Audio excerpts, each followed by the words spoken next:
We were always like in a shelter, like every year, every 2 years. It seems like we couldn't keep up with the rent because it was too expensive.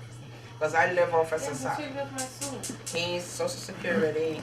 My son, SSI or whatever. But since he ended up in jail, they had taken away the benefits. So less we could pay.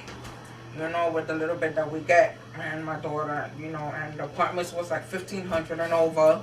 We couldn't keep up with the, really, we kept up with the rent that we couldn't eat, we couldn't pay bills, you understand what I'm saying? We couldn't do mainly what we needed to do. So, the last year we ended up when we ended up in an apartment, they promised us that once my program was over, supposedly we were supposed to get Section 8. They never contacted us, and when they did contact us, they were saying that we didn't qualify. That they were only going to give it to people that had AIDS or cancer.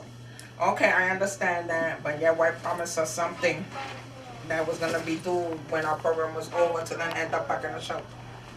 So we ended up back in the shelter. I got tired of back and forth. I wasn't stable with my kids. I didn't keep going into shelters. I wasn't a life because I went through an experience there. I don't want nobody else to go through because I almost got raped in there. And that was the last draw. I have a daughter, and then one nothing to happen to my daughter because I don't know what happened to. You understand what I'm saying? So I took matters to my own hands. I heard about this place called, I don't know if I can mention it, Picture the Homeless. Oh yeah, sure. Yeah, okay, we heard about them through Marina Port. She used to be my housing worker. She gave me, she gave me two choices out of fill out all applications for housing, which she helped me go through. Yes, I did it.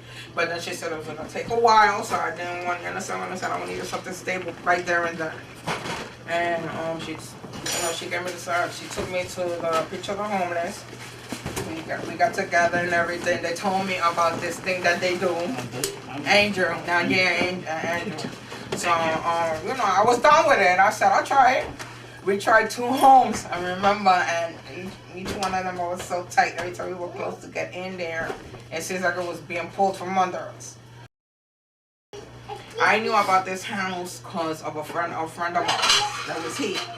He used to live on the first floor. So I was like, oh my God, I kept passing through here, kept looking at this house, and I was like, you know what? I called Andrew. I forgot his name one day. Adrian. I called Adrian from outside, and Adrian researched it right there and then. He said, "Oh my God, this house is housing. It's under housing, and it had the X on it, like it was already ready to be condemned." I said, "Wait a minute."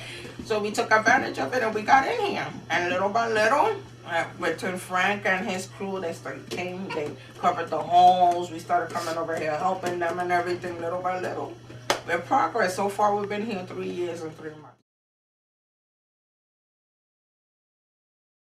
Holes all over. Oh, Lord. I mean, it was all graffiti outside. This was... I sat in the steps practically crying because I was like, oh, my God, how are we going to do this? Because I was wondering now how we're going to do this. These homes that, that I feel that these homes that are abandoned and don't have, you understand what I'm saying? They should give it to people like us that could handle taking care of it. And keep people out of the shelters because it seems like there's too much people in the shelters. And so much homes out here that are doing nothing, empty, doing nothing.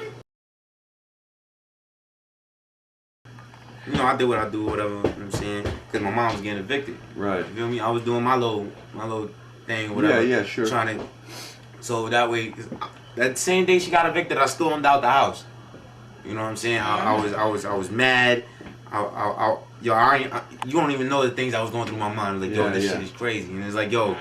So I went out there, and me not using my mind, I did something stupid. Yeah. Feel me? And trying to help me. Yeah. Feel me? I got so I did them 3 years. Right. You know what I'm saying? Strong. Right. Feel me? Made it. Yeah. I'm back. Yeah. Feel me? But during them 3 years, my mom, she wrote me 2012. She was like, oh, we got the houses on Liberty.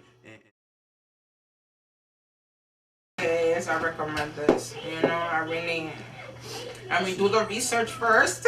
Make sure nobody does own it because, that's a risk that you have to take. If somebody does own it and they do show up, you just got to deal with the consequences.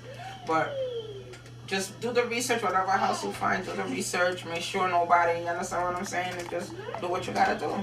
Yeah, man. To maintain your family and maintain staying out of a shelter, if any, and you know, I've suffered a lot. That's right. You know, I went through a lot. You know, it's that all my life in shelters. That's all I've been is in shelters. And Right. even as a teenager. So when you understand, I had to stop. So I had to make a statement, and I'm making it.